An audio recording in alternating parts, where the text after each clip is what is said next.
The title of this video sounds like clickbait, doesn't it? President Biden wants Trump dead? There's no way that's true, right? First of all, Biden is a Democrat, so they don't talk like that. The media tells us that only Trump and the MAGA extremists use violent rhetoric. Plus, Biden tells us that rhetoric like that isn't how a president is supposed to talk, so we know he couldn't have said anything like that. Well, let's see what he said. This was in Baltimore yesterday, where the president was there to talk about infrastructure, climate, and unions. Including, yes, Puerto Rico.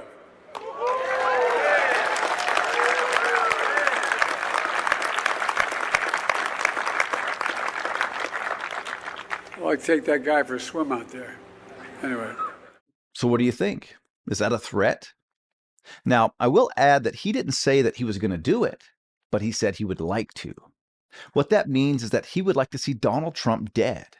In an election year that has seen 2 attempts on his life, the sitting president, just a week before the election, announced that he would like to see Trump dead. This is completely unacceptable. Ironically, the mainstream media will likely ignore this comment to feign more outrage that a comic made some offensive jokes at a Trump rally.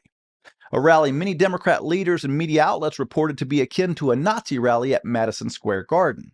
And one other thing that you'll see next week, Caitlin, is Trump actually reenacting the Madison Square Garden rally in 1939. I write about this in my book.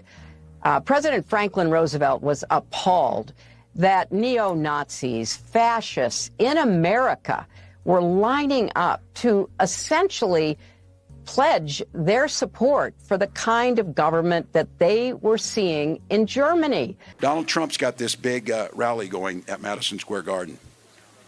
There's a direct parallel to a big rally that happened in the mid-1930s at Madison Square Garden. And don't think that he doesn't know for 1 second exactly what they're doing there. Happening right now, you see it there on your screen, in that place is particularly chilling because in 1939, more than 20,000 supporters of a different fascist leader, Adolf Hitler, packed the garden for a so-called pro-America rally.